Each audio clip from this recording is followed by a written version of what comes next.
Good day mga kabasyong, welcome sa aking channel. So this is the part 3 of our idle solenoid. Ayan. So sa video na to, turuan ko kayo kung paano mag-test bukod dito sa paggamit ng ating adapter o sa connection sa ating battery ng positive and negative.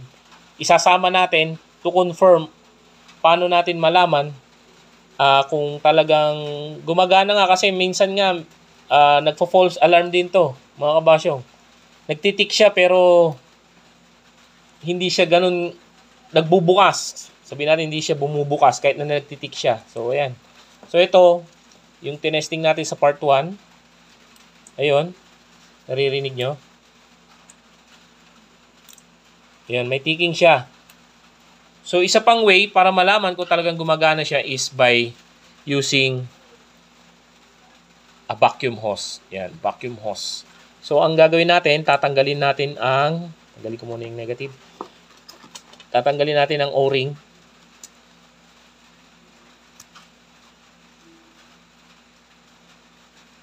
Ayan. Tapos ipasok natin tong vacuum hose. Ayan. Saktong-sakto yan. Ayan. Malambot naman yan eh. Ayan. Tapos, kakabit natin to. Ngayon, pag maririnig natin ticking sound, yun. Nag-tick na siya. So, ulitin natin. Yun.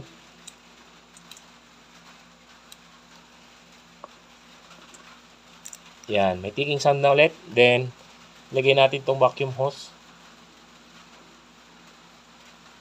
Ngayon, itong connection na to, hihipan natin yan. Hihipan natin. Dapat magpo-flow o tatagos yung hangin. So, hihipan ko na. So, meron. Mga kabasyong. Ngayon, tatanggalin natin to. Negative. O isang terminal. Yan. So, nawala yung ticking sound. Wala. Wala akong maano. Hindi ko maibuga. Yan. So, ibalik natin ulit. Yun. So, yun. Inaalaw niya yung hangin to pass through. Mula rito. Yan. Yan o. Yan. Yan, nakatukod yan doon sa ating slow jet. Mga kabasyong ha. Yan yung, ganyan siya. Tapos nandito yung slow jet. Tapos yung slow jet natin may mga butas-butas din yun. So ito yun mga kabasyong. Yan. Yan. May butas-butas siya. Ito sa 4AF to mga kabasyong ha. Yan. Sa 2E, dito naman yung sa 2E, sa ibabaw. Ito sa ibabaw. Yan.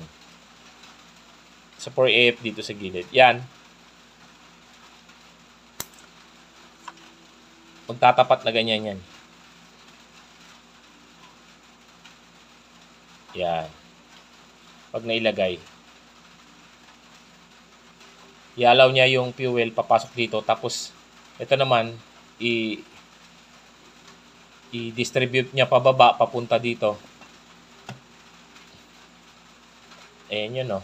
Papunta dito. Then, papunta naman dito sa ating tapat ng air and fuel mixture screw. Yan. Yun. Itong maliit na to. Hindi ito, ah. Ito. Kasi lagayan ng screw to, eh. Sa 4AF to, mga kabasyong, yan. Ito sa 2E. Sa 2E. Sa daluyan ng fuel. Tapos papunta doon. Ayan, makita niya. Tapos papasok na siya sa carb. Ayan. So, yun lang. So, ganun yung isang pag-testing niya. Bukod dito, mga kabasyong ha, sa paggamit na ito, isasama natin just to make sure na talagang nagpa-function itong ating idle solenoid. So, yun lang. Maraming salamat sa panonood sa aking channel. At kung di ka pa nakasubscribe, please subscribe and please like and follow my Facebook page for more videos to come. Yun lang po. Maraming salamat. God bless.